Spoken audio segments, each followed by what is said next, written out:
mantener, por favor, los micrófonos en silencio.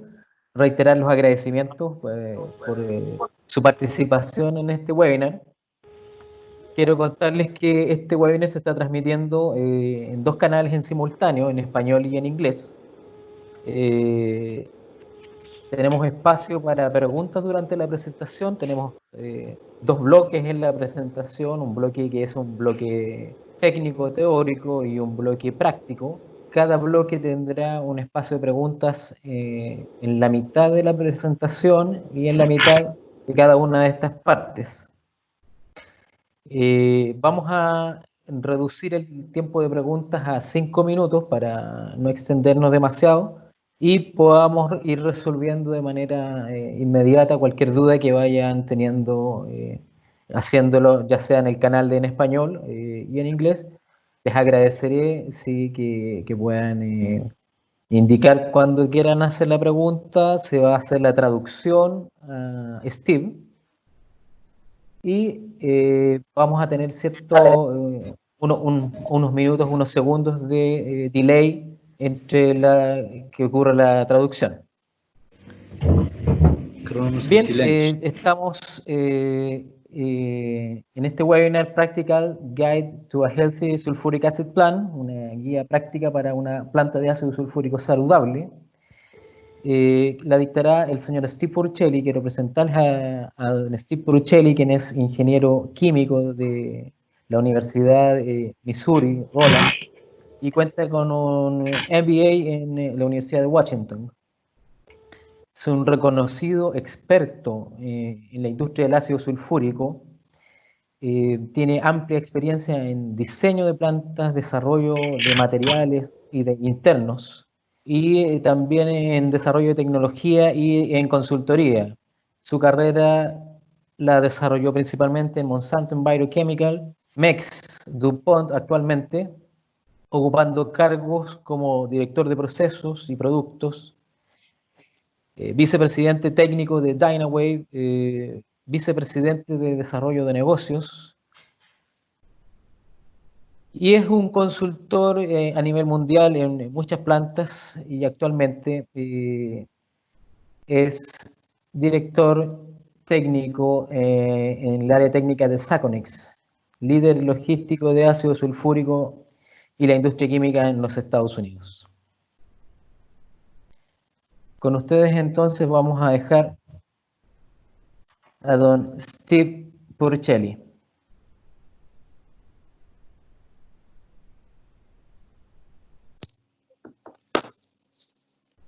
Let's do it. Muy bien, buenos días a todos mis amigos y colegas chilenos. Estoy contento de estar acá, de hablar con ustedes de nuevo respecto a las plantas de ácido sulfúrico. Esta mañana vamos a hablar un poquito de cómo mantener la planta de ácido sulfúrico saludable.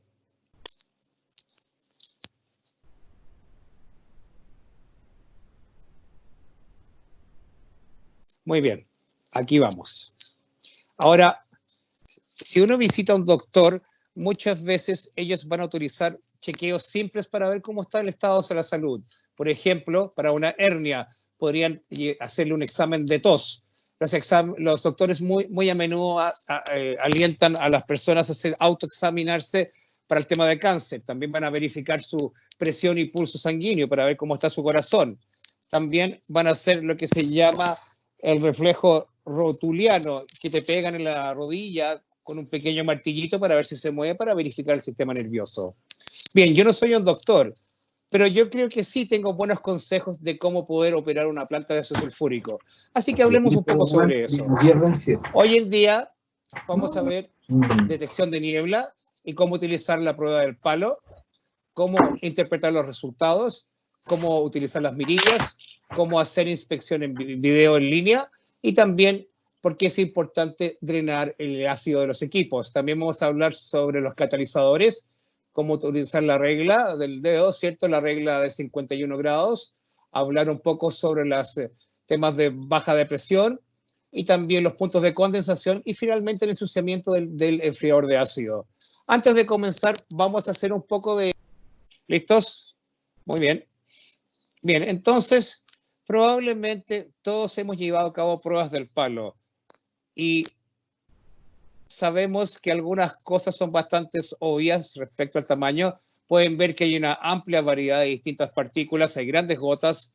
Estos palos tenemos algunas gotas y algunas tienen poquitas gotas. Y conociendo el tamaño de estas gotas nos ayuda a entender el problema. Pero nadie nunca, de que yo sepa, ha tomado el tiempo para poder correlacionar el tamaño de las partículas, cómo se relacione al tamaño de la mancha en el palo. Así que fuimos al laboratorio para llevar a cabo esta prueba. Acá tenemos una brocha de aire que a menudo se utiliza para pintar. Tenemos un palo y tenemos un contador de tamaño de partícula. Y en esta prueba en particular colocamos ácido sulfúrico en la brocha y lo esparcimos en el palo. Y después medimos las partículas que están en el palo. Después a mano izquierda muestra aquellas partículas. Y como pueden ver, ven que más de la mitad de las partículas son menos de 1 micrón. El resto tiene hasta como 6 micrones. Ahora sabemos sobre el tamaño de las gotas que estamos tratando. Ahora, para poder verlo bajo el microscopio fue un poco difícil con un palo.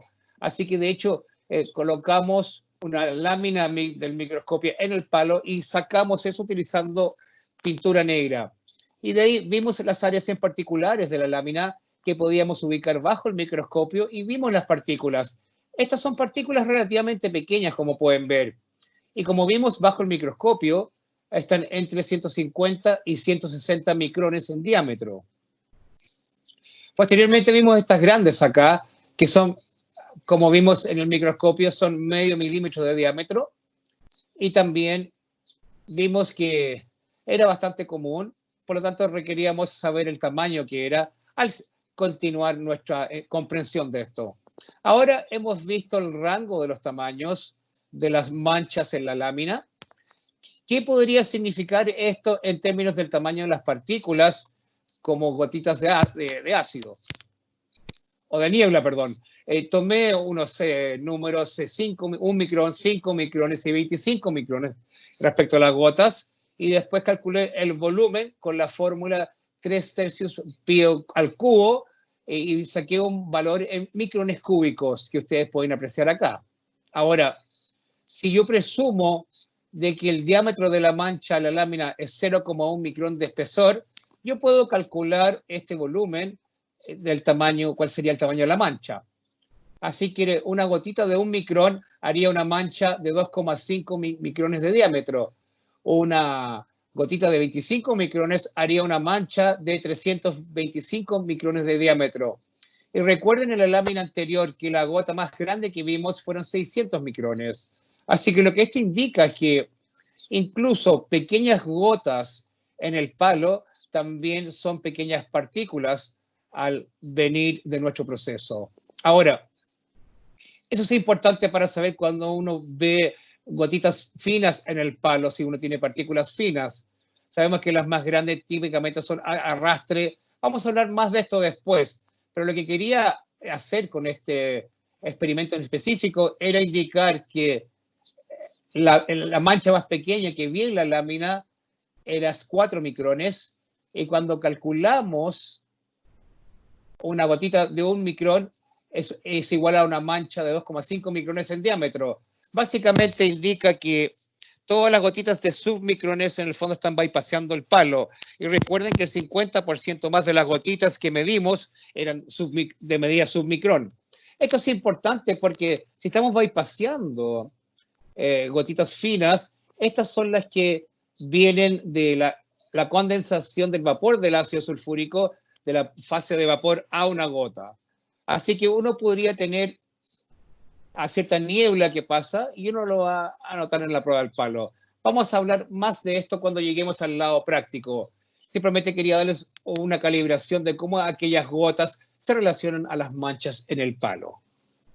Ahora, si uno tiene problemas y uno tiene una prueba del palo indicando que tengo muchas material, hay pruebas adicionales que puede llevar a cabo para eso. Y también hablé brevemente sobre el sistemas de análisis como Pegasus, Top Gun o BOSS, etc. Análisis de convertidores. Bien, esto es lo que se llama un tutor, ¿cierto, Anderson? Esto sería colocado en el ducto y acá mediríamos la cantidad de flujo de gas viendo que el gas está a la misma velocidad en este tubo como lo está en el ducto. Eso se llama la isoquinética. Y el motivo por qué lo hacemos es para asegurar que las gotas manchen el gas y no en el fondo afecten la cañería. Ahora, nuevamente que llega a la sección cilíndrica, tienen todos los gases como pueden ver acá, lo cual crea cierta velocidad. Y esa velocidad posteriormente va a corresponder al tamaño de partículas que van a golpear el papel en esta placa acá. En este caso en particular tenemos, esta placa va a capturar todas las partículas de 7 micrones o mayores. Ahora los partículas que no tocan la placa, que siguen, van a ir por el lado, y ahora tenemos dos orificios y estos son más pequeños. En esta placa en particular sabemos que cualquier partícula superior a 4,7 micrones va a ser capturada. Y hace esto sucesivamente, pasa hasta que tenemos pequeñas aperturas acá, lo cual crea una alta velocidad y podemos impactar partículas tan pequeñas como medio micrón. Ahora, con el percutor Anderson podemos ver que tenemos muchas partículas que son grandes, pequeñas, y sabemos que las grandes típicamente es el resultado de problemas mecánicos y las pequeñas son resultados de crear mucha niebla de la condensación de la fase de gas. Bien, una vez que uno sabe que uno tiene un problema, una buena herramienta para poder determinar un poquito mejor qué tipo de niebla uno tiene, que te va a indicar cómo buscar el problema. Bien, ahora todos estamos familiarizados con los distintos sistemas de cromatografía de gases. Creo que estos son muy buenos, son fantásticos en la industria, pero por la sección práctica me voy a referir un poco más de cómo interpretar estos resultados. Algunos son bastante directos y algunos es un escalamiento que te puede dar un amplio rango de resultados. Bien, nuevamente, cuando vemos las pruebas del gas, es muy bueno para ver la concentración del gas, también la conversión por pasada, y también si tienes un analizador va a ver la precisión, pero también resultados más cualitativos como la actividad del catalizador. Esto me voy a referir después. Y también si tienes fugas en el intercambiador gas-gas. Pequeñas fugas son difíciles de realmente indicar, que las más grandes obviamente son más fáciles porque hay una gran diferencia. Bien, con eso voy a detenerme y voy a tomar cualquier pregunta que puedan tener.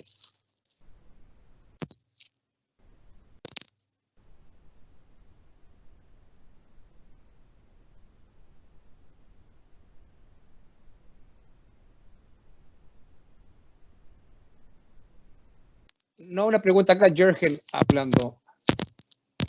Solamente una recomendación. Cuando hagan la prueba del palo, utilicen un palo plano, ancho, lo más ancho posible. O si no, vas a obtener el bypasseo de las partículas submicrones. No utilicen un palo largo.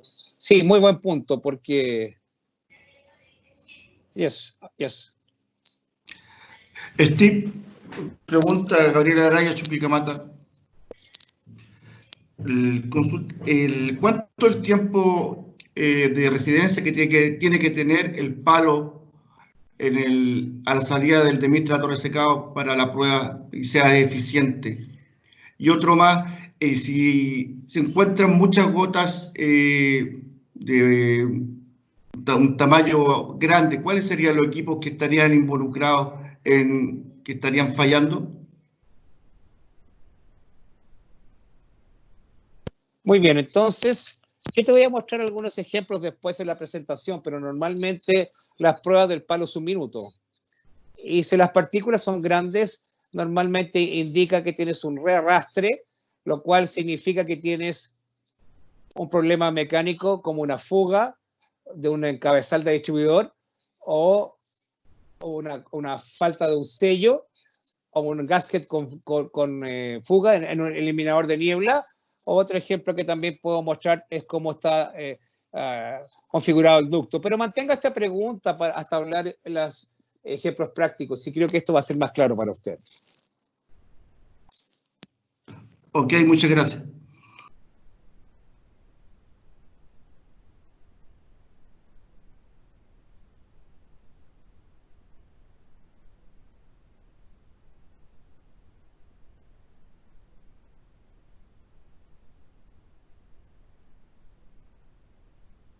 Disculpen, ¿hay más preguntas o comentarios? Sí, una pregunta. Puntos recomendados para hacer la prueba del palo en el proceso.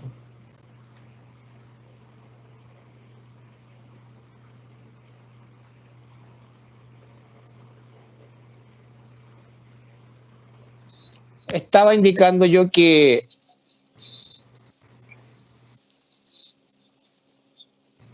dos o 3 metros desde la parte superior de la torre.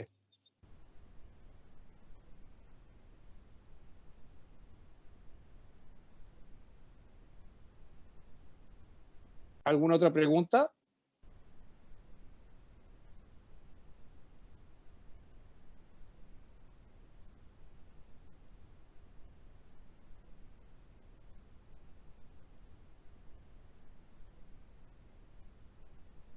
Steve, Jorge del Castillo por acá. Bien. Hold on, please, hold on. Ok, Otra señora, consulta. adelante, por favor. Otra consulta. Si uno hace la prueba del palo y este sale manchado en los extremos. Perdón, señor, ¿puede comenzar? Que Steve estaba hablando, tuve que decirle que se detuviera para escuchar su pregunta. Ok, si uno hace la prueba del palo y este sale manchado en los extremos, ¿uno puede inferir de que eso se debe a un problema de bypass en la unión del demister con la torre? Perdón, señor, pero había mucho ruido de atrás. ¿Puede repetir la pregunta, por favor? Si uno hace el stick test, y este sale manchado en los extremos, en ambos extremos contiguo al ducto, ¿uno puede inferir de que tenemos un problema de bypass en el demister, entre el demister y la torre?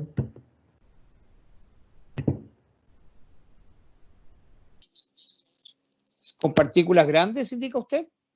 Sí, correcto. Para mí, eso diría que tiene un tema de rearrastre y puede ser porque hay demasiado líquido en los elementos del eliminador de niebla, o podría ser algo con la configuración de los ductos. Pero les voy a mostrar 2 ejemplos cuando veamos el lado práctico y de ahí quizás podamos volver a esta pregunta.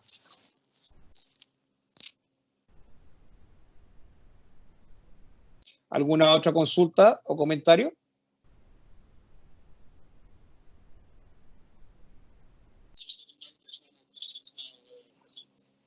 Ok.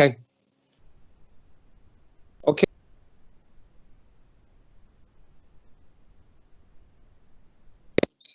Hablemos algunos minutos respecto a la opacidad. Ahora, esto fue un ejemplo bastante interesante de cómo se forma la opacidad. Acá tenemos un recipiente que contiene agua con una solución de plata coloidal. Acá tenemos pequeñas partículas de plata. Y como vemos acá a mano izquierda, tenemos un láser verde y rojo. Cuando yo veo acá la línea, solamente puedo ver el láser verde pasando por el líquido. Ahora, ¿por qué pasa esto? Si yo me fijo a las longitudes de ondas de esta luz, que es medida de pic a pic de la onda, el rojo tiene una longitud de onda más larga que el verde. La longitud más corta del verde significa que tiene mayor probabilidad de que esta onda va a tocar una de las partículas de plata, y cuando lo hace, refleja la luz un poquito y causa que sea visible. En el rojo, las ondas no tocan la partícula. Ahora, ¿cómo esto se relaciona al tema de las plantas de ácido sulfúrico? Recuerden que la luz del sol es una combinación de distintos espectros de color y todas tienen distintas longitudes de onda. Resulta que la niebla de ácido sulfúrico, que tiene un tamaño de una mitad de un micrón, es el tamaño perfecto para todas estas ondas de luz que toquen y puedan reflejarla. Por lo tanto, las partículas más grandes típicamente no reflejan la luz como las pequeñas partículas. Y por supuesto, mientras más partículas presentes, más reflejo uno obtiene hasta que la luz completamente se esparce y lo único que ve uno es una gran cantidad de luz. Así que todo el punto acá es que la luz es una onda, la neblina es una partícula, y cuando la longitud de la onda está aquí comparado con el tamaño de la partícula, medio micrón en el caso de la niebla del ácido sulfúrico que viene de la reacción química, vemos opacidad, como por ejemplo SO3, para que salga de la chimenea, reacciona con el agua de la atmósfera y va a causar una pequeña niebla que esto se transforma en la opacidad. Ahora hablemos rápidamente sobre el catalizador. Esto es una toma de pantalla de una planta metalúrgica y si vemos las distintas temperaturas, y en este caso están en Fahrenheit, pero acá lo es el listado acá, el aumento de temperatura total son 723 grados C. Si lo divido por 51 grados Fahrenheit, me indica que la concentración del ácido es 14,2%. Si veo a mano izquierda, existen 3 analizadores en esta planta en particular que muestran entre 13,5 a 13,8%.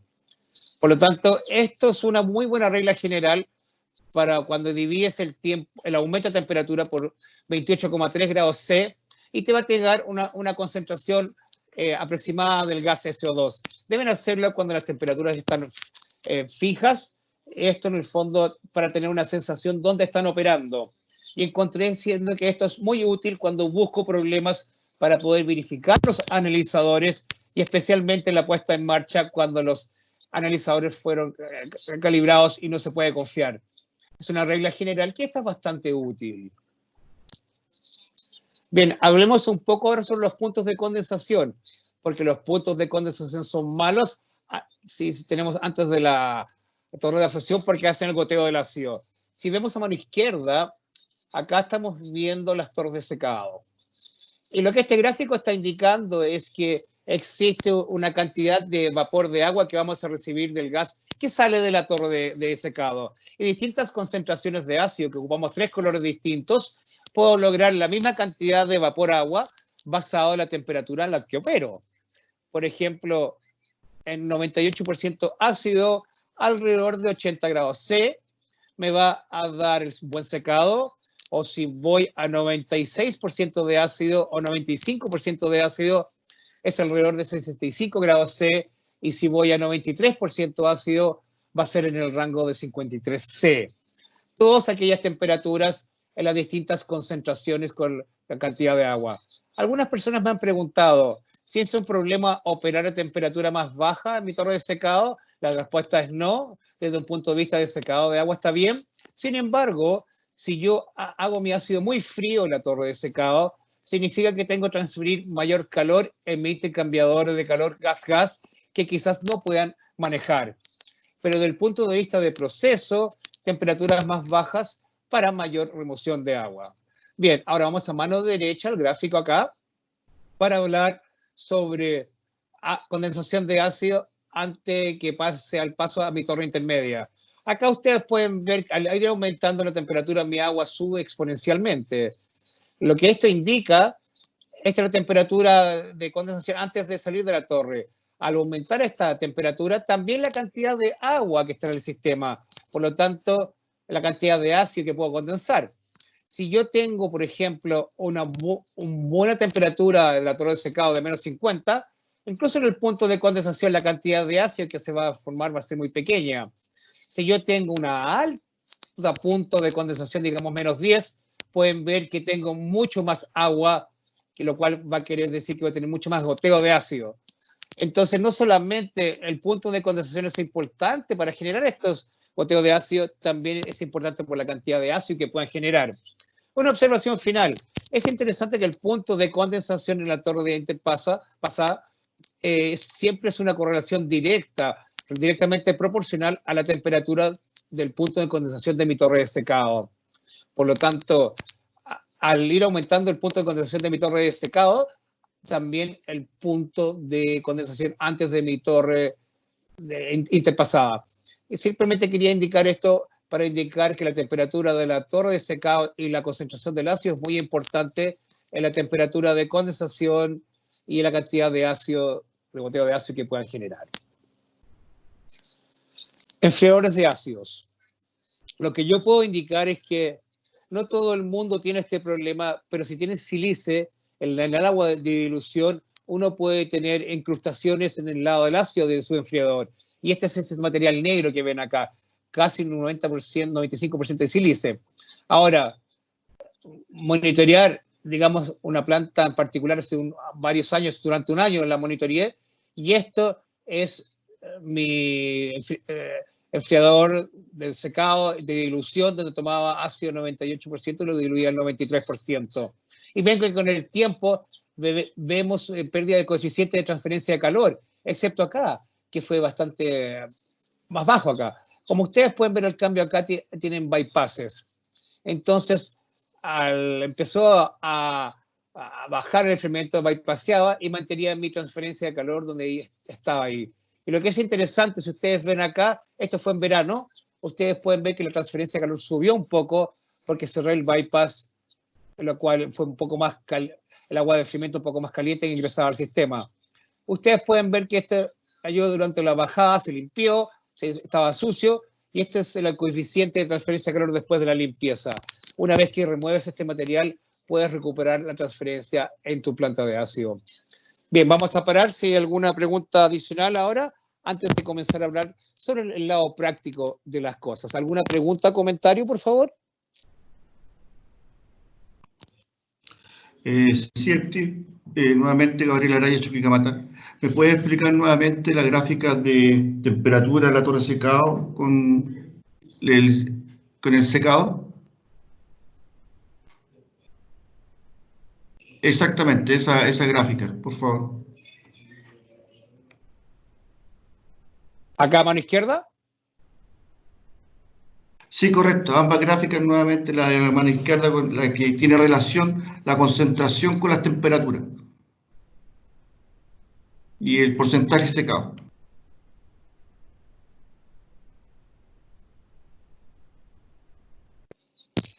Si yo veo, creo que debería explicar un poquito mejor. Bien, este eje acá es la cantidad de agua en miligramos por volumen, unidad de volumen, lo cual al ir aumentando la temperatura, la presión parcial del agua y la concentración del ácido sube. Ahora, al ir aumentando la concentración del ácido del 93 al 98%, el ácido quiere retener mucho más el agua. Por lo tanto, para una temperatura dada, tienes más agua en el 93% que tengo en el 98%. Por lo tanto, existen dos funciones acá. La concentración, mayor concentración, quiere decir más agua. Mayor temperatura, quiere decir más agua. Ahora, cuando yo veo una buena operación de una planta de ácido sulfúrico, quiero ver un punto de condensación de menos 40 grados C en la salida de mi torre de secado. Así que para ese valor en particular, yo puedo calcular miligramos por unidad de volumen de agua, y por cada una de estas temperaturas, para cada una de estas concentraciones, existe una temperatura equivalente que me entrega esa cantidad de agua. Así que por eso, para un ácido de un 98% tiene una temperatura más alta que para un ácido de un 95 o 93. Todos entregan la misma cantidad de agua, pero estoy utilizando la propiedad de temperatura más baja para bajar el agua. ¿Tuvo sentido para usted esa respuesta, señor? Sí, correcto, muy amable, Steve.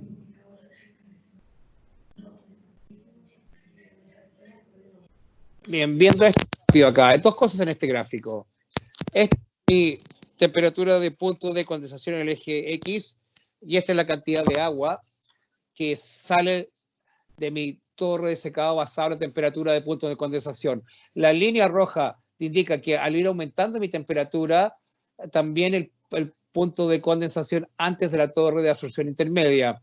La línea azul indica lo mismo, excepto que está viendo la cantidad de ácido que pueda generar. Así que al ir aumentando de mi punto de condensación en la torre de secado, también la cantidad de ácido que puede formarse, porque al ir aumentando la temperatura, tengo más agua en el gas, tengo más agua en el gas, más ácido puedo generar al ir disminuyendo la temperatura. ¿Tuvo sentido eso, señor? Sí, ahí me quedó más claro. Muchas gracias, Steve.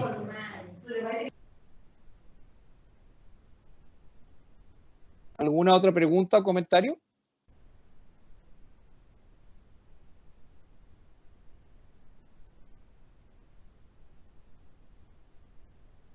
¿Existe algo negativo en controlar un ácido de menor?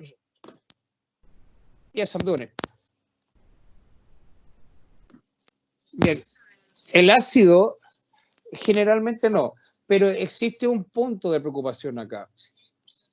El 98% de ácido, como tú puedes ver, puedo escoger una temperatura entre 80 grados C o superior, va a dar un buen secado. Pero el problema se torna en que yo tomo una pequeña temperatura, típicamente en la torre en verano, en la torre de secado, debido a la absorción del agua. Lo que este gráfico no muestra es que con ese 98% de ácido al ir aumentando la temperatura, también la presión parcial del ácido sulfúrico también aumenta. Como he visto, al tener ácido 80 grados C en una torre de secado a un 98%, al fondo de la torre, la presión parcial del ácido sulfúrico va a ser tan alta para reaccionar con el agua entrante y genera niebla. Cuando ustedes ven una torre de secado 98%, si es una torre de secado a presión, sabemos que vamos a generar neblina, pero eso típicamente por una planta de quemado de azufre ingresa a la cámara de combustión y nada le importa.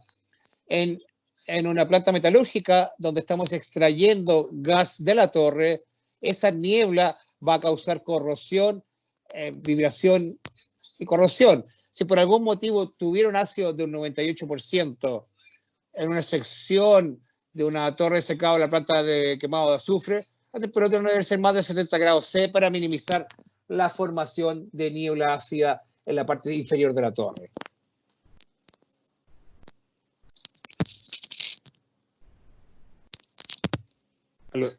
¿Eso respondió su pregunta? Lo hizo, gracias. Bien. La temperatura bajo los 70 grados C y 98% de ácido va a estar bien. Si es que tienes una torre de secado por sección. Muy bien, gracias.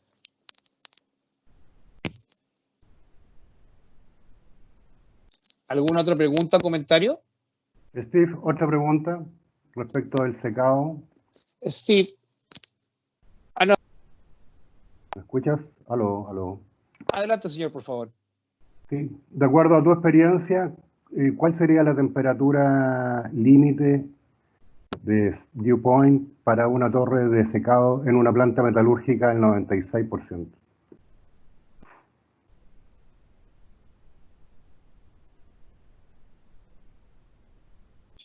Muy bien, déjame ver si entiendo bien su pregunta, porque realmente lo que usted está buscando, uno no quiere tener condensación de ácido. Can you repeat that, please? Cuando hablamos sobre puntos de condensación, temperatura máxima de esto, lo que realmente estamos indicando es que antes de nuestra torre de absorción intermedia no queremos tener gotas de ácido o goteo de ácido. Lo que estoy tratando de decir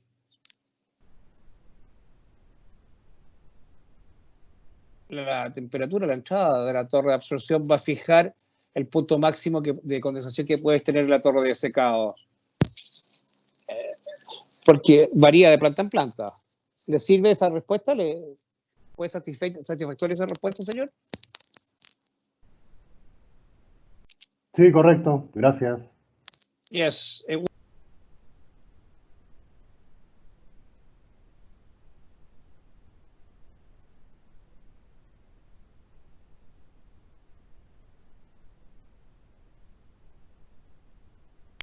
Bien, déjame decir una cosa más acá respecto a este tema. Mientras mejor es el secado, su torre de secado, más baja puede ser la temperatura saliendo del intercambiador de calor antes de la torre intermedia. Sí podemos tener un pequeño margen de ciertos grados sobre el punto de condensación cuando diseñamos ese equipo, pero existe cierto margen de seguridad ahí. Así que si diseñamos menos 40 la torre de secado, pero uno podría operar bien con menos 30 porque por un margen de seguridad en el diseño de ese intercambiador de calor. ¿Alguna otra pregunta o comentario?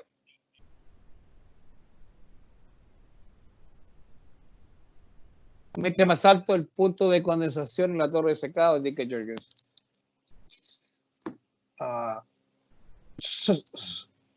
Sorry, Jürgen, can you repeat that, please?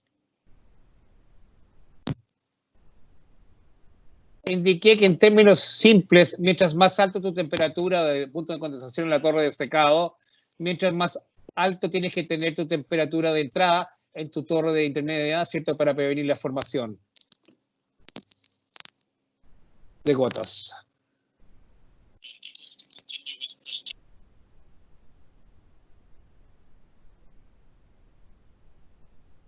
Bien, bien. Ahora hemos visto, ahora vamos a ver unas láminas para ver el lado práctico de las cosas.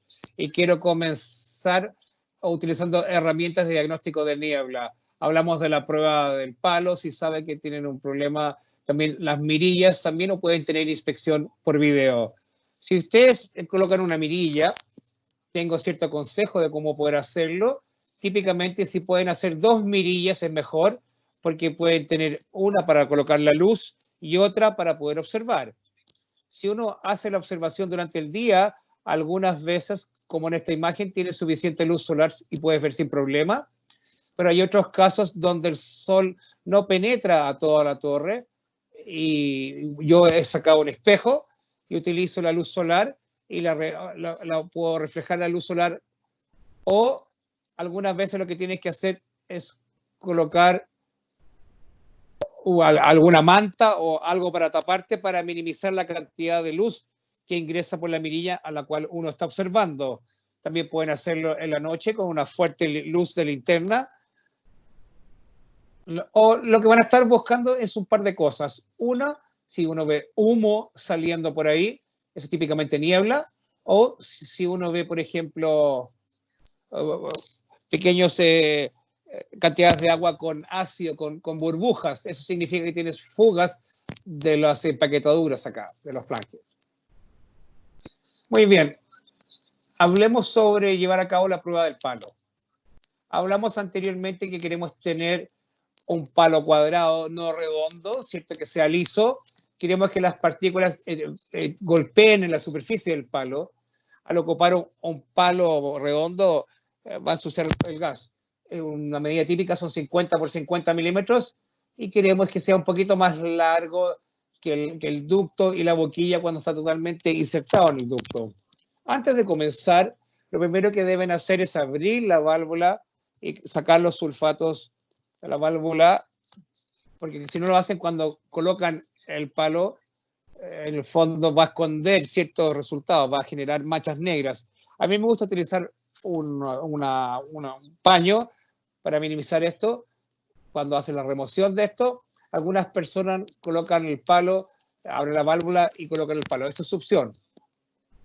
Si utilizan, digamos, esta glándula de empaque con la tela o con el paño, coloquen una marca al final del palo, cosa que cuando lo saquen van a poder ver la marca, lo cual significa detenerse, cerrar la válvula antes de sacar el palo en su totalidad. Después de colocar el palo en el gas, giren los 90 grados y esperen los 3 minutos.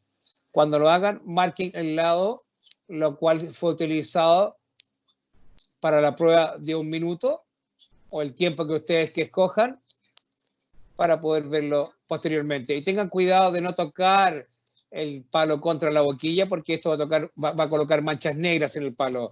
Marque la fecha y el número de la torre para referencia futura. Tuvimos una pregunta anterior de cuánto debía durar la prueba del palo. Típicamente es 1 minuto, pero si haces 1 minuto y el palo está totalmente limpio, hágalo durante 3 o 5 minutos como una forma de seguir viendo si que existen gotitas ahí. Ahora, el otro tema que hemos tenido es que hay demasiadas manchas ahí y en ese caso pueden hacer algo menos a 1 minuto. Nuevamente, esto es muy útil.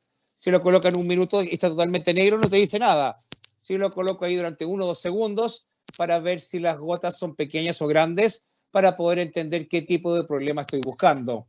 Y nuevamente, en 1 minuto, vamos a hablar ejemplos prácticos de cómo se ve la niebla en los palos. Bien, acá hay una imagen de una torre de secado que se está llevando la prueba del palo. Tengo mi válvula. En este caso no tienen una boquilla, tienen simplemente acá una tapa, pero se abrió la válvula, el operador insertó el palo, lo dejó ahí durante un periodo de tiempo y lo sacó. Acá a mano derecha ven cómo yo utilizaría una tela o una glándula de empaque marquen el palo cuando extraen la tela, es que no saquen el palo completamente, porque si sacan el palo completamente es muy difícil poder colocar la tela en ese hoyo tan grande. Muy bien. Me voy a saltar esta lámina porque vamos a ir directamente a la parte práctica de esto. Muy bien, esta es la prueba del palo. Como ustedes pueden ver, tiene una gran cantidad de manchas medianas. Hay algunas más grandes, por supuesto, pero yo estoy interesado en la mayoría que son de tamaño mediano. ¿Qué pasó acá? En este caso en particular, el cliente tuvo un problema porque la placa del tubo del eliminador de niebla estaba dañada y de hecho dañó la placa de los tubos. Como ustedes pueden ver que hay líquido acá en la parte inferior de este elemento y el hecho de que ese líquido está juntándose ahí, el gas al pasar por el elemento tomó parte del líquido y generó las manchas. En este caso en particular colocamos acá mesh pads acá y empezamos a colocar y el problema se fue porque las partículas que estaban siendo tomadas por el gas estaban siendo llevadas de vueltas con este pad ahí. Lo siguiente que vamos a ver acá es porque típicamente tienes mucho líquido en el lado exterior del elemento. Al gas, al ir pasando, de hecho, va a haber una película y va a romper la película de las manchas en pequeñas partículas. En este caso en particular, ustedes pueden ver que tenemos manchas de tamaño mediano acá, y cuando vemos los elementos en sí, uno de hecho puede ver estos puntos rojos, algunas de las partículas que están siendo rotas de la fibra acá y están llegando a los elementos. Nuevamente, gotas de tamaño mediano que en este caso están sobrecargadas sobre los elementos en sí. Ahora, este es uno muy interesante que tuvimos cierta opacidad y nuevamente en la prueba del palo 3 minutos estaba perfecta. Colocamos una mirilla y vimos adentro y no podía ver nada. Puedo ver el drenaje acá o el eliminador de niebla, los elementos. Puedo ver un poquito de líquido acá en la carcasa, pero eso no es un problema. No hay burbujeo acá. En este caso en particular, la temperatura del ácido estaba siendo medida de manera incorrecta y la temperatura del ácido era muy baja y no tuvo una absorción completa del SO3. Una vez que aumenté la temperatura, la chimenea estaba sin ningún humo o vapor. Siempre en cuanto que los alrededores estén secos, al ver por la mirilla. Aquí, cuando el gas SO3 va a la atmósfera, contacta el agua a la atmósfera y genera opacidad. Vean acá, tengo la luz pasando por aquí por las partículas y genera esta opacidad. Ahora, estas son gotas muy grandes lo que ven acá. Y en este caso en particular lo que vimos es que teníamos un diseño de la torre que tenía aquí una vuelta donde está el círculo rojo indicado. Siempre tenemos una pequeña cantidad de condensación en el ducto y en este caso retrocede y al salir de este borde acá el gas lo toma y la prueba del palo estaba efectuándose acá. Para este tipo de situación lo que nos gusta ver es un poquito de ver un cono acá, cosa que el líquido si se devuelve así puede salir por ahí antes de caer, cosa que el gas nuevamente no lo vuelva a tomar. Estas gotitas acá son un rearrastre y cuando vemos grandes gotas es un rearrastre o tienes un gran montón de líquido en la carcasa. Yo vi un caso en las Filipinas donde las empaquetaduras tenían fugas en los elementos de eliminadores de niebla y causó grandes gotas como esto, sí. Es un rearrastre de las grandes gotas. Muy bien, ahora existen nuevas técnicas para tomar videos dentro de las torres que son bastante buenas y lo que quería mostrarles acá es un par de elementos que están funcionando muy bien, lo que uno espera ver. A mano derecha tenemos un elemento general con una copa de sello. Como vemos acá las marcas, esta es la parte inferior del elemento y lo que sucede es que al ir juntándose el líquido en la fibra, migra hacia los alambres y corre por los alambres, golpea ahí y pasa al drenaje acá. Así que siempre hay una pequeña cantidad de líquido en la parte inferior de estos elementos y como vimos en el primer ejemplo, si esto tiende a ser demasiado, hay una probabilidad que en el fondo el gas lo pueda tomar y lo arrastre. Ahora, estos elementos que no tienen sellos o copas de sello, el líquido no debe drenarse hacia el centro, sino hacia la fibra. Aquí ustedes pueden ver que esto es totalmente seco. Entonces, los elementos, este tipo de elementos, de hecho, tiene una niebla más baja que esta. Como acá, elimina la posibilidad de la toma de este líquido en la parte inferior de este elemento. Muy bien. Veamos si tienen alguna pregunta o comentario, por favor.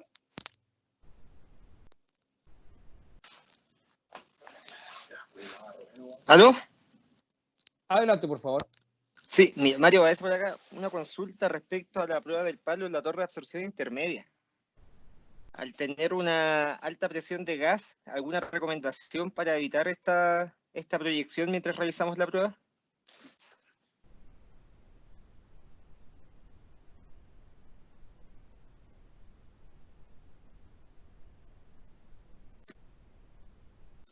Esto es exactamente porque yo recomiendo ocupar esta tela o este trapo. En la parte inferior de la válvula pueden colocar una pequeña sección de cañería, como 150 milímetros, que muestro acá con esta cañería blanca. De ahí coloco el palo hasta que toque la parte de entrada de la válvula, y ahí coloco un paño alrededor del palo y abro la válvula. Y cuando hacen eso, no sale casi nada de gas si lo haces bien. Ahora puedes introducir el palo, no sale gas, y sacas el palo y tampoco sale gas. La única cosa que yo recomendaría es que si ves cercanamente este borde del palo es un poquito redondeado, lo cual es bueno porque significa que no hay astillas. Si el palo está cortado o pueden haber astillas que van a tapar el paño. Así que fíjense en el palo y asegúrense que los bordes estén lisas y que no hayan astillas para que puedan atrapar el paño. Y si no es posible evitarlo, yo colocaría las astillas al revés, cosa que cuando empujes el palo quizás pueda también ayudarle a meter el paño, donde si lo hace en la otra dirección va a tratar de sacar, las astillas van a tratar de sacar el paño. Nuevamente un pequeño consejo, tengan cuidado con las astillas, digamos, en el palo si ocupan un paño para tapar ahí.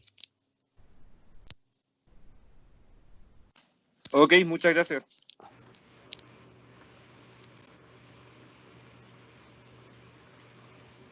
Buen día, Eloy de México.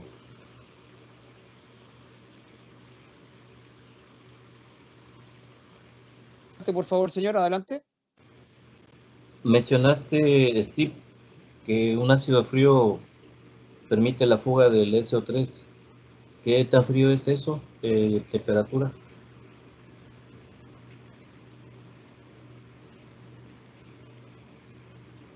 Bien, hay dos cosas de mantener en mente acá. Voy a ir ahí rápidamente a esa. Muy bien. Entonces, esta torre en particular era una torre de absorción y la altura del relleno era 3 metros. Dentro de una torre de absorción, dos cosas se llevan a cabo. Una, debemos absorber el SO3 al líquido. Número dos, el SO3 del líquido debe reaccionar con el agua para generar ácido sulfúrico. Ahora, reducir la temperatura, la absorción se absorbe mejor al líquido, el gas se absorbe mejor al líquido, pero la tasa de reacción también disminuye al mismo tiempo. Entonces, si yo tengo una gran cantidad de tiempo de residencia en la torre, puedo reducir la temperatura del ácido sin problema, porque tengo una tasa de reacción más lenta, tengo más tiempo dentro de la torre.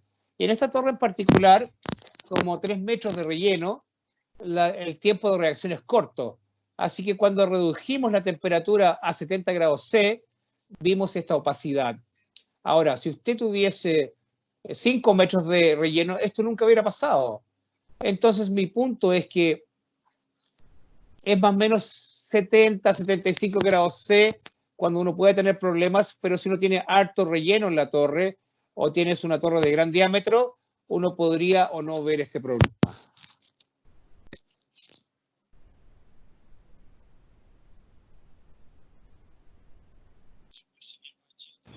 Gracias, Steve. Bien, hay una pregunta por chat acá. ¿Hay una correlación entre el gas de la torre y los resultados de la prueba de palo? Y la pregunta es cómo esto tiene que ver. Bien, la respuesta es absolutamente sí. El ácido sulfúrico, las propiedades físicas son tales que es fácil de poder sacar el líquido y causar del relleno y causar grandes gotas que van a los eliminadores, a los demisters. Cuando ven silletas, hay distintas posiciones y muchas opciones para que el líquido corra por ahí. Tienes que controlar la velocidad. La estructura del relleno que se ve como una colmena de abejas, la diferencia es que tengo un borde vertical y la velocidad ahí puede ser más alta que podría ser para silletas, por ejemplo. Sí, el tipo de relleno también genera una diferencia en cuánta niebla mecánica se forma dentro de la torre.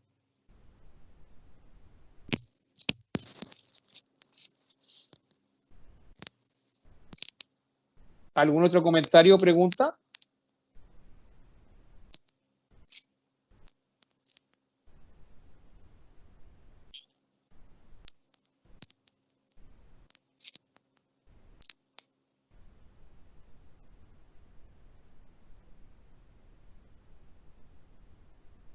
Muy bien. Última sección. Anteriormente me referí sobre el monitoreo, a los sistemas de monitoreo de catalizador. Tiene buenos puntos y malos puntos. Y quiero tomar algunos minutos para referirme a esto. Yo creo que todo el mundo ha escuchado que cuando uno tiene catalizador y quiere optimizarlo, la manera en que lo hace es aumentar la temperatura en incrementos de un par de grados, dejar toda esa temperatura de entrada y que las temperaturas se lleguen a un equilibrio y ver si el aumento de temperatura aumenta. Bien, lo primero que voy a indicar sobre esto es más fácil decirlo que hacerlo, porque si trato de ajustar la temperatura en una pasada, va a afectar las otras pasadas, que podría afectar la cantidad de SO2 que pasa por el que uno quiere optimizar. Para hacer esto uno requiere mucha paciencia, porque tienes que hacer muchos ajustes y requieres muchas horas para que ese ajuste se estabiliza y tienes que generar otro ajuste a otra pasada para poder volver a donde uno comenzó. Dejando a un lado esto, al aumentar la temperatura, esta es mi temperatura ingresando al reactor acá, en la parte inferior, tiene cierta temperatura de salida asociada a eso. Y en cierto momento, un intercambio entre el aumento de la temperatura me da una cinética más rápida, pero en el fondo se aleja del equilibrio. Necesito encontrar un punto óptimo. Ese aumento de temperatura óptimo es su punto óptimo. Al ir envejeciendo el catalizador, la temperatura obviamente va a aumentar. Lo que ustedes ven con esta línea despunteada, que para distintas actividades de catalizador tienes que tener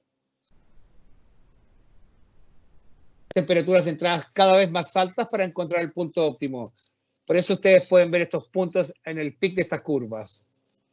Ahora, iremos un paso más allá.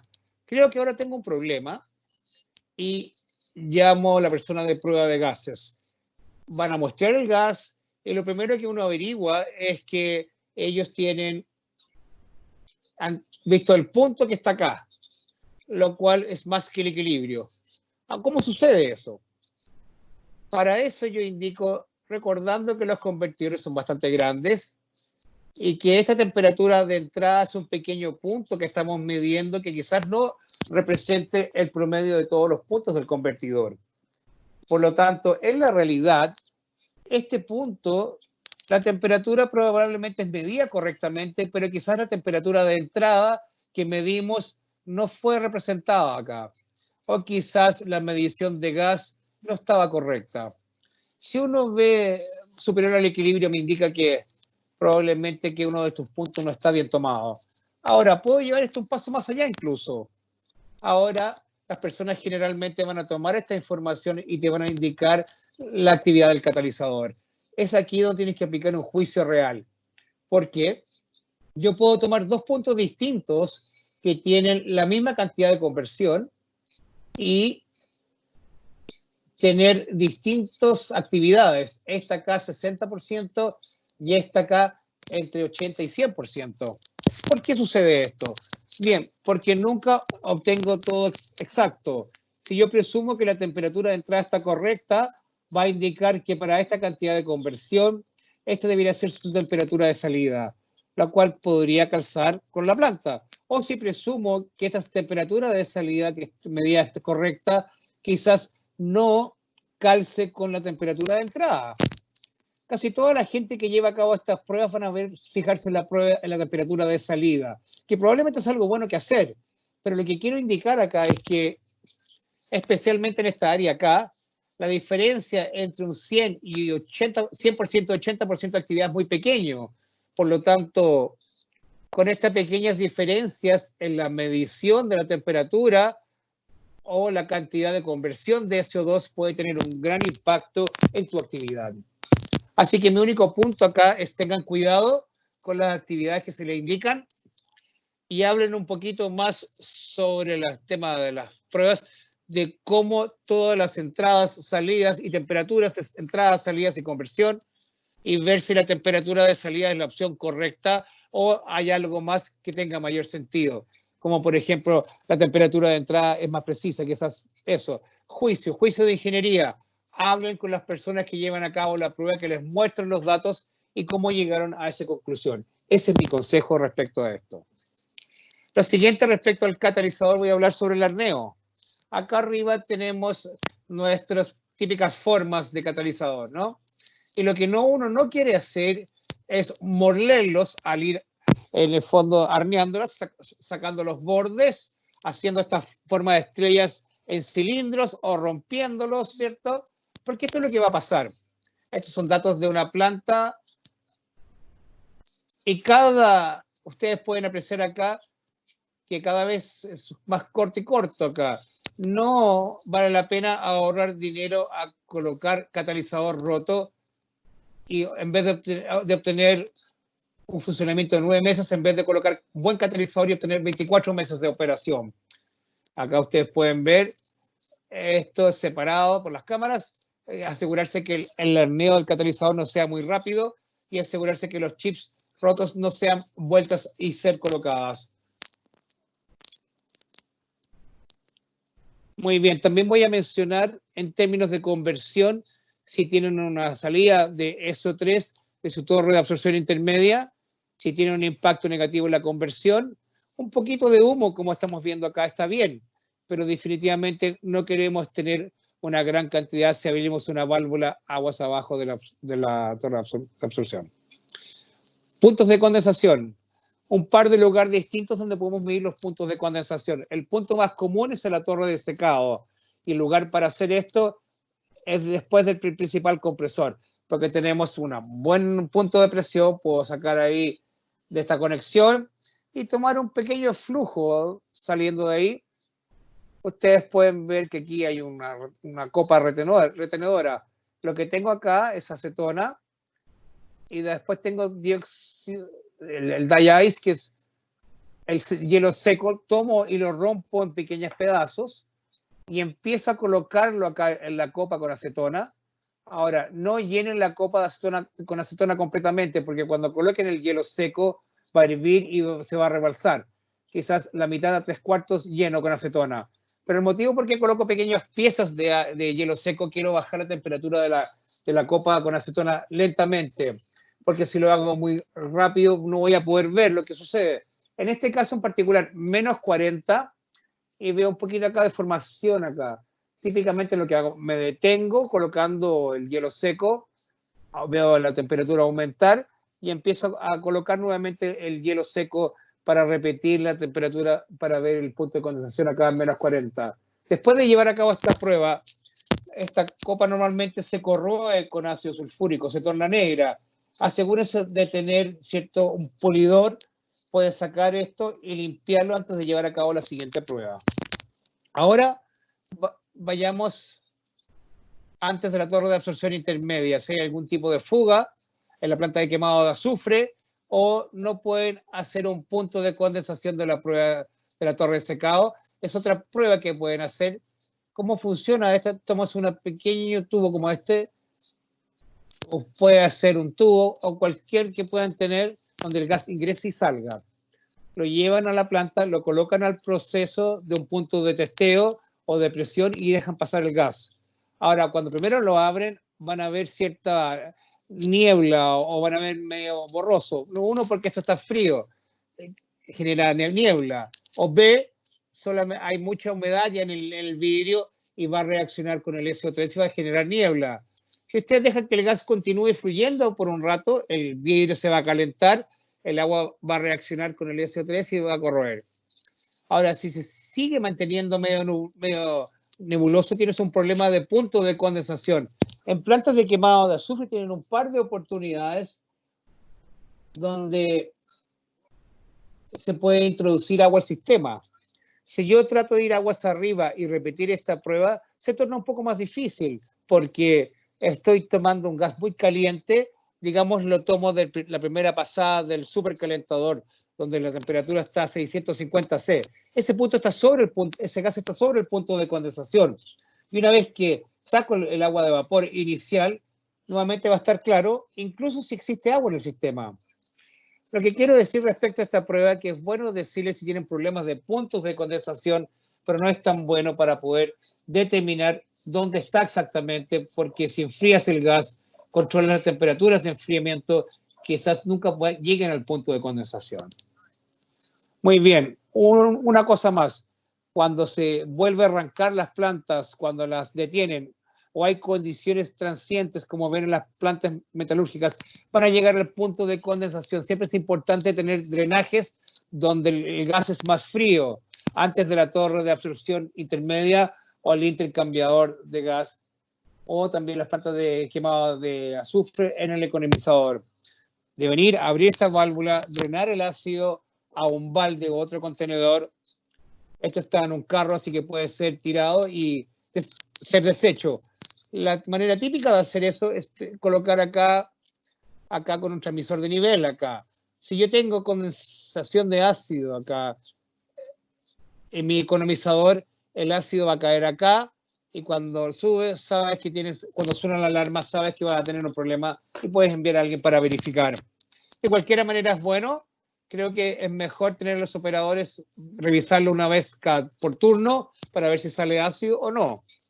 En casos donde hay mucho SO3, puede tener un poquito de humo. Ocupamos EPP, ¿cierto? Con una máscara respiradora y ahí no deberían tener problemas. Una pequeña cantidad de humo acá no es gran cosa. Muy bien, último tema para hoy. Enfriadores de ácido. Los tenemos, como vimos en las imágenes anteriores, algunas veces pueden ensuciarse o tener incrustaciones. Tenemos mucha buena información. Tenemos temperaturas del agua que sale, que entra, la temperatura entrante y saliente del ácido.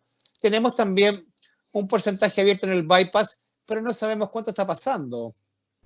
Realmente no sabemos cuál es el flujo del agua, al menos que tengan un flujómetro de ultrasonido y tenemos un flujo cruzado. Voy a decir que esto no es un gran impacto, puede tener un pequeño impacto. Veamos qué podemos hacer con lo que tenemos acá. Muy bien. El agua de enfriamiento siempre fluye de manera igual, al menos que tengas un problema de la bomba. Entonces, si yo presumo que el agua que ingresa al enfriador es lo mismo que el diseño, relativamente hablando, es un buen punto de inicio. Puedo tomar y presumo que es el mismo que el flujo de diseño, y si no es, me va a entregar un punto en el tiempo que posteriormente puedo utilizarlo como punto de comparación para seguir avanzando. El flujo del ácido siempre se mantiene igual en las torres. La única manera que puede cambiar es un flujo cruzado. Tomen el flujo cruzado de diseño del flujograma y debería ser suficiente. La cantidad que va paseado por el enfriador no es muy difícil de calcular. Uno sabe la temperatura acá y uno conoce la temperatura que va a la torre. Por lo tanto, puedes ver la temperatura mezcla, cuánto estás colocando en el intercambiador de calor.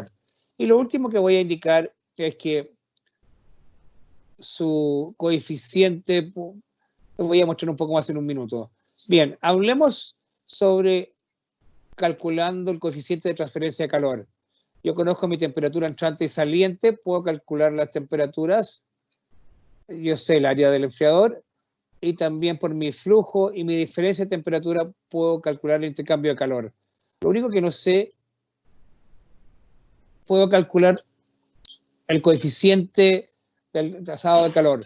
El único problema es que no sé cómo verlo por el bypass. Bien, hablemos más cómo poder hacerlo. Bien, tomemos un ejemplo típico acá. Acá está la hoja de datos que uno obtiene cuando el enfriador fue diseñado inicialmente. Estos son mis datos de terreno que fue tomado en invierno. Mi temperatura del ácido se mantiene igual, pero mi temperatura del agua es más baja, así que mi temperatura del ácido antes del bypass está un poco más frío. Al abrir el bypass, y la temperatura del agua de enfriamiento también es distinta, un poco más bajo porque es invierno. Ahora, si vuelvo a esa U basado en el área y el delta A y el aumento de temperatura en el agua, puedo tener una U que es mucho más baja que en una condición limpia o sucia cuando esto... El tema es, ¿esto está enfriado, realmente está sucio o hay una indicación que el bypass está abierto? Muy bien. Volvemos a su etapa de universidad. Tenemos el coeficiente de transferencia de calor. Tengo el ensuciamiento externo, tengo la resistencia al medio, tengo el ensuciamiento interno y tengo el coeficiente interno también. Al ir viendo estas variables, yo sé el espesor del metal, yo conozco la conductividad. Esta es una constante. Sé que el flujo del agua siempre es constante también.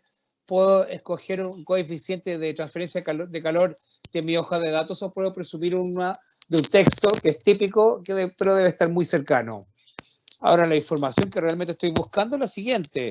El ensuciamiento externo e interno. Ahora, normalmente no me importa cuál es, solamente quiero saber si está sucio o no.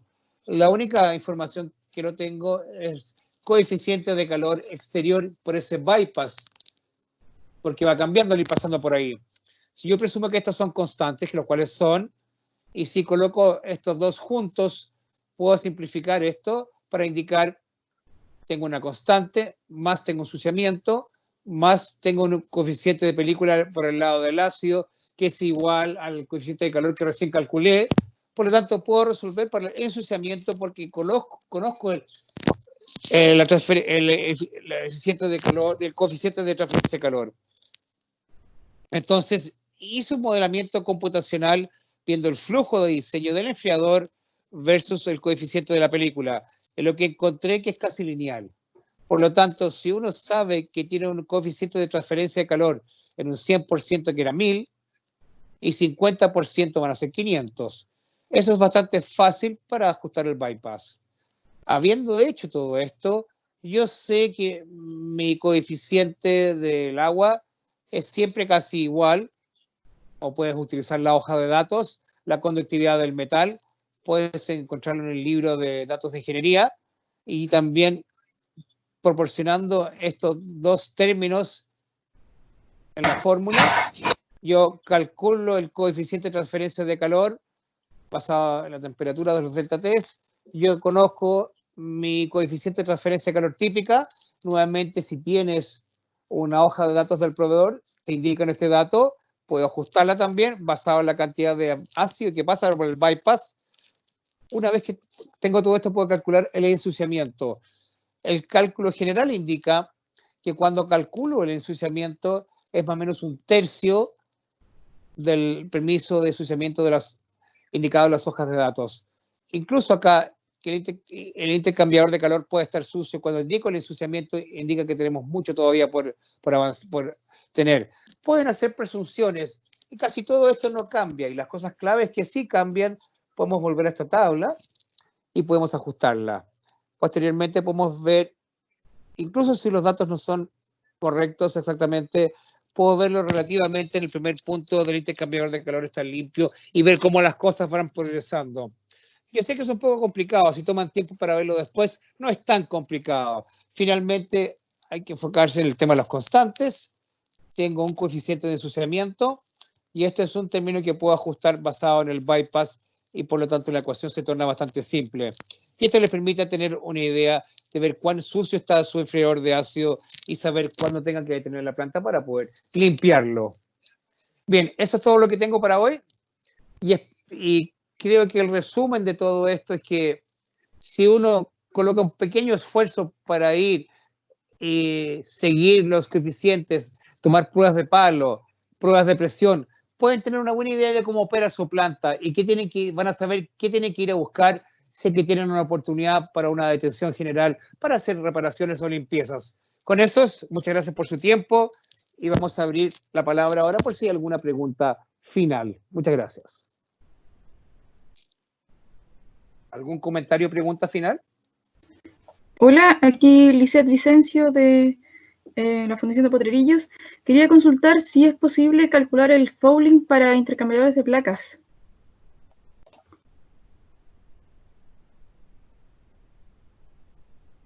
Sí, pero el problema es que los intercambiadores en sí, pero son las empaquetaduras. Normalmente se utiliza un tipo de empaquetadora Vicon y la temperatura para una empaquetadora Viton es 90C, en la temperatura del ácido. Si tú quieres ocupar para ácido caliente y concentrado, tienes que reciclar cierto ácido de vuelta al estanque de bombeo. Ahora, existen nuevos enfriadores de placa que están soldados y eso va a eliminar casi todo el problema. Pero aún tienes que tener cuidado respecto a el tema de las boquillas, porque hay un poquito ahí que se extiende pasado el punto de soldadura y ese metal puede tornarse muy caliente porque no hay enfriamiento con agua y puedes ver cierta corrosión nuevamente donde las placas van unidas, donde el ácido fluye en cada una de las placas de manera individual. Con las empaquetaduras, con placas con empaquetadura tienes indicadores de temperatura. Con los soldados tienes que hacer inspección de las placas donde están soldadas para ver que no tengas corrosión interna. ¿Eso respondió su pregunta?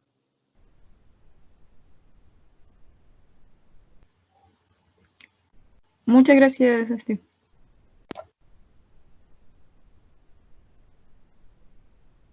¿Alguna otra pregunta o comentario? Aló, Steve, sí, te habla César Reinado de Planta de Ácido Sauder, Perú. Yo quisiera consultarte el tiempo de vida que tiene un enfriador de ácido, más o menos porque en estos últimos tiempos nuestro enfriador nos está dando...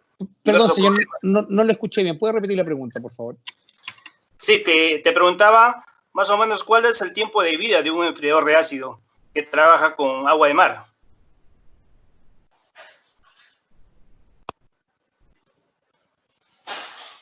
Muy buena pregunta. Hay un par de cosas que dependen de los materiales, porque existen dos principales fuentes de falla en los enfriadores con agua de mar. Una es el agrietamiento y el pitting. Realmente depende del material.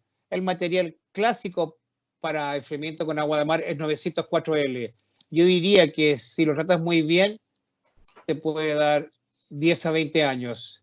Pero la gran pregunta es que si tienes una fuga, ¿cuán rápido puedas reaccionar a esto?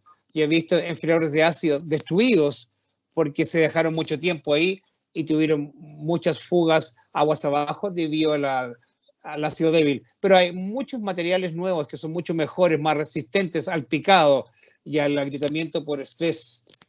Por lo tanto, preguntar qué tipo de material, en el fondo hay que ver qué tipo de material tienen los enfriadores con agua de mar. Sí, muchas gracias. Adicional a mi consulta que te hice anteriormente, el tipo de reparación que yo podría aplicar a este enfriador cuando tenemos una perforación, ¿qué recomendarías tú? ¿Cuál es el tipo de reparación que yo debería seguir?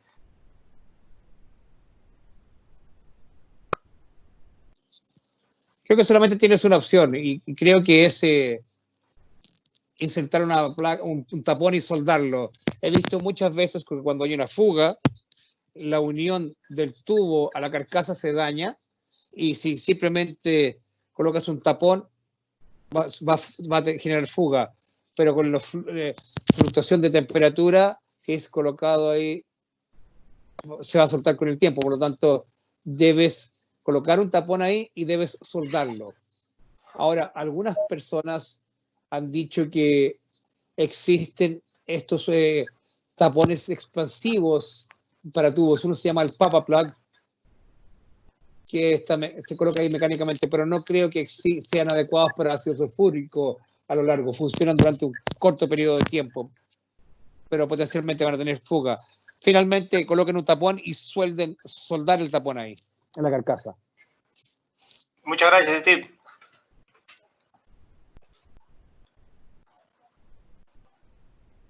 ¿Alguna otra pregunta o comentario?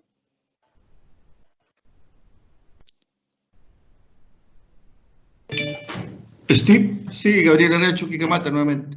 Al parecer no me quedó claro. La temperatura límite de salida de gases de la torre de secado para tener un buen secado, con un ácido de 96%, pero la temperatura del límite del gas en grados Celsius, 70 grados, 65, 60, 55, eso.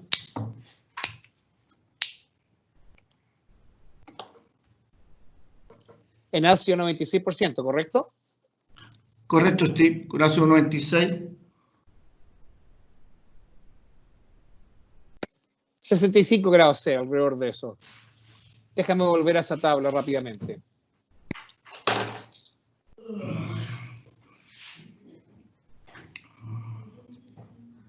Acá estamos. Muy bien, entonces 95% de ácido, más o menos por acá, 150 grados, 60 grados C, 150 grados Fahrenheit, más o menos 65 grados C, sí. Ok, perfecto, gracias, Steve.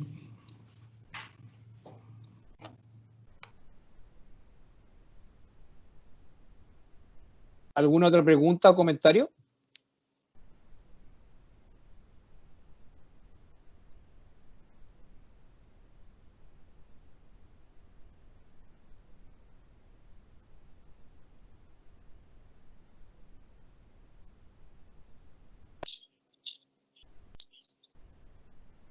Hay una pregunta por el chat, indica Dirk a Steve.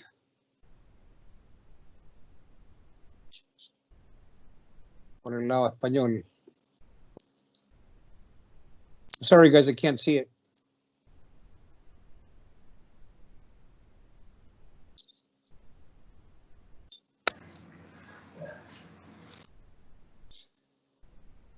¿Me pueden leer la pregunta que está en el chat, por favor? Porque yo no lo veo acá en la pantalla. Bueno, Steve, hola Steve, por aquí Javier Rodríguez de Agrogen. Bueno, por ahí tuvimos ahí un detalle con los horarios de la presentación. Lamentablemente ya llegamos tarde y la cuestión es, pues, para aprovechar aquí la serie de los conocimientos que compartieron aquí tan amablemente en este webinar, es si va a estar disponible la presentación. Para aquellos que no alcanzamos a verla completa.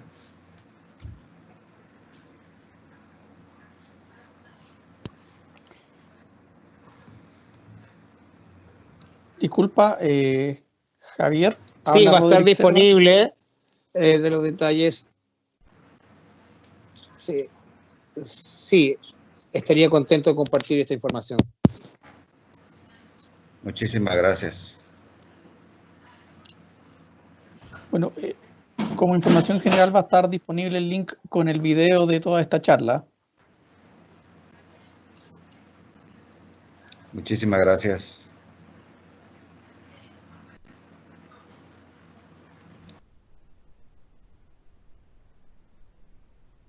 ¿Algún otro comentario o consulta?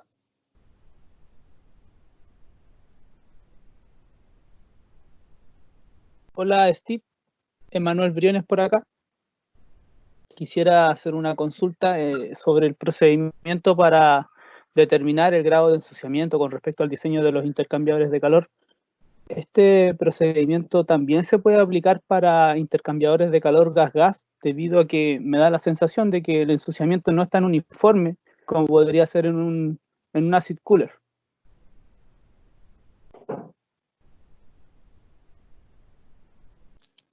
Absolutamente sí. Ahora, el único problema con el intercambiador de calor gas-gas es que los flujos de gas constantemente cambian. o podrían constantemente cambiar. No es tan fácil determinar, digamos, el tema del calor general. Si tú tienes suficiente información, por ejemplo, tasas de producción, el flujo de gas, uno puede calcular el flujo y la respuesta posteriormente sí, pero nuevamente el gran problema es calcular la carga de calor con el intercambiador de calor gas-gas.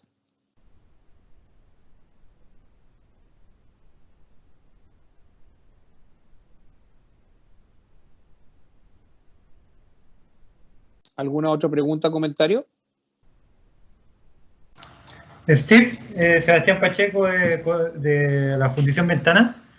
Mi pregunta se asocia con respecto a las purgas de los puntos fríos para eliminar la condensación.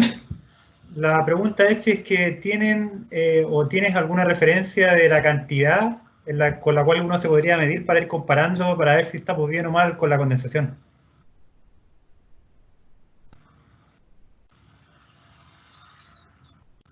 Sí, debes tener no más de algunos centímetros cúbicos si estás bien en una operación normal.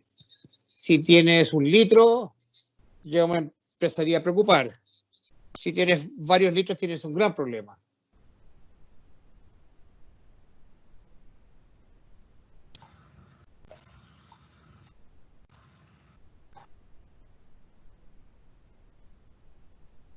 Ok, tenemos espacio para una pregunta más y posteriormente tenemos que cerrar. ¿Tenemos tiempo para una pregunta más? Steve, Jorge Castillo por acá. Según tu experiencia en una planta de ácido metalúrgica, hay una recomendación clásica respecto de la calidad del gas a la salida de los precipitadores húmedos. Si el gas está ópticamente claro, normalmente se dice que esa es la condición básica para asegurar una buena limpieza. ¿Cuál es tu recomendación respecto de eso?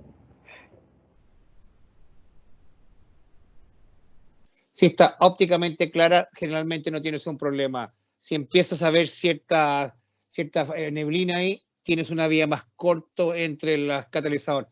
Qué bueno que tocaste eso, no lo pensé incluirlo, pero es una excelente observación de una planta metalúrgica. Steve, Gabriel Araya, Chuquicamata, complementando lo del colega Jorge El Castillo, visualizando el tema del área de limpieza. Si tenemos un alto ingreso de polvo en el área de limpieza sobre el diseño de los equipos, ¿qué deberíamos esperar en el soplador? ¿Aumento de vibraciones? ¿Debería darnos alguna alerta? Perdón, señor, ¿me puede repetir la pregunta que no la escuché bien? Sí, correcto. Complementando lo del colega Jorge El Castillo de Alto Norte, con referente al área de limpieza. Si tenemos alto contenido de polvo a la entrada de la planta, el área de limpieza, la Torre Cuenzo, por sobre el diseño que está, ¿qué deberíamos esperar en el soplador principal? ¿Aumento de vibraciones?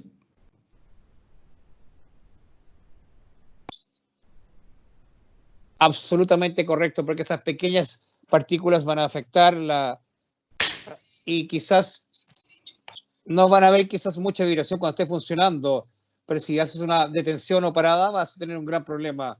Vas a tener que lavar esto y el material que está pegado en el soplador va a tener una posibilidad de moverse y cuando reinicien van a tener vibración, pero correcto, lo van a ver en el soplador y también la baja de presión en la primera pasada. Gracias, Steve.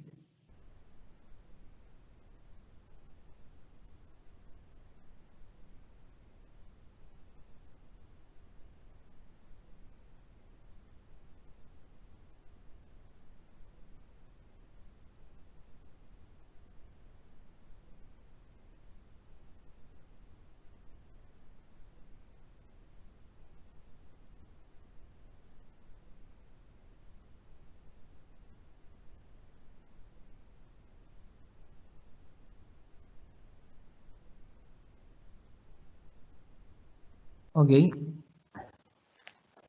Parece que nos queda una pregunta más que fue hecha por Esperamos un poquito que está hablando Steve. Esperamos un poquito. ¿Sí? Bueno. Ok.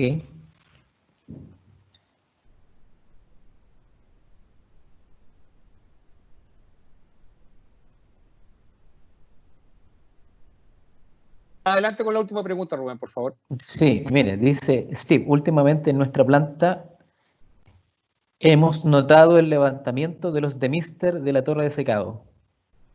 ¿Han notado qué cosa, perdón? El levantamiento de los demister en la torre de secado. ¿A qué atribuirías este efecto?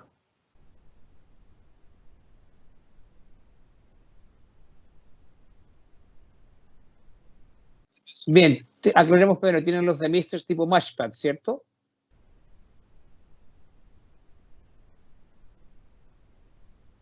Debería ser, ¿sí? No especifica, pero sí debería ser meshpad. Sí, efectivamente, es tipo... Vaya. Usted dice que se han levantado, es que de hecho se han movido, ¿correcto? Efectivamente. Okay. Sí, efectivamente.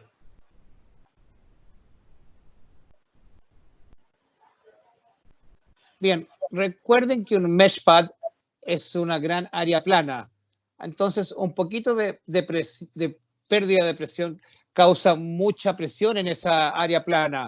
Estos normalmente son colocados en secciones y existe una barra a lo largo de cada una de las secciones. Así que yo me fijaría en la barra en sí para asegurarse que esté en su lugar, o también podrían encontrar que requieren más cantidad de barras. Algunas veces una no es suficiente y algunos de los elementos tienden a moverse.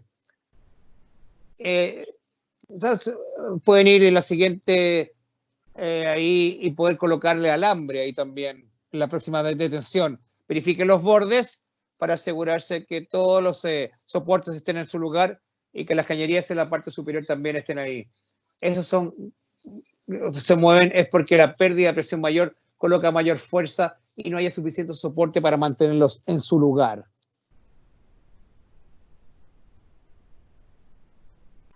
Ok, gracias, Steve. Ok, muchas gracias a todos los colegas que han podido participar de este webinar. Vamos a agradecer, bueno, aquí vamos a compartir todas las empresas que nos acompañaron el día de hoy.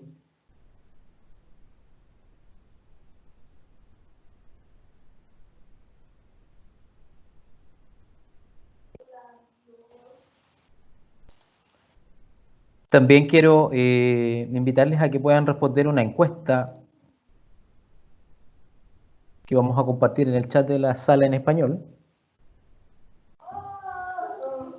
Bien, tenemos de distintos países de Latinoamérica y en la sala en inglés también nos acompañaron colegas de empresas de Europa.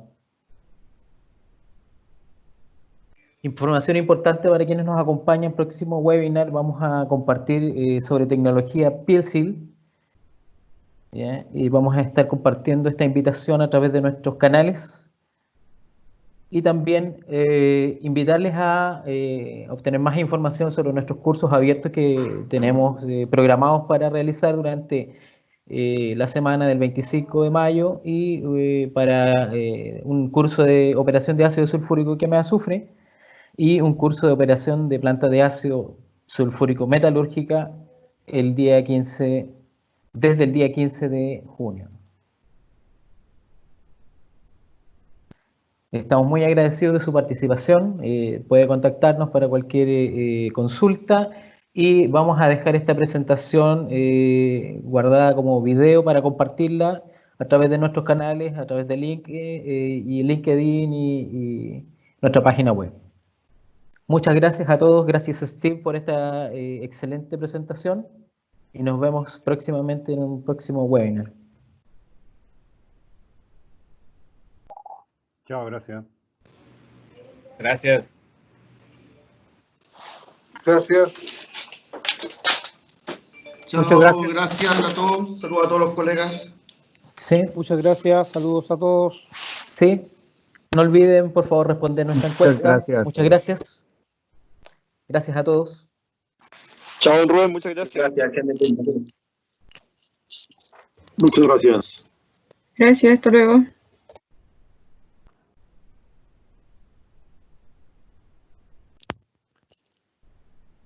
Muchas gracias.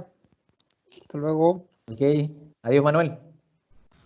Muchas gracias, Steve, desde Bolivia. Muchas gracias por tu presentación, que estaba excelente. Muchas gracias. Gracias, Rubén. Chao. Sí. Adiós. Muchas gracias a ustedes.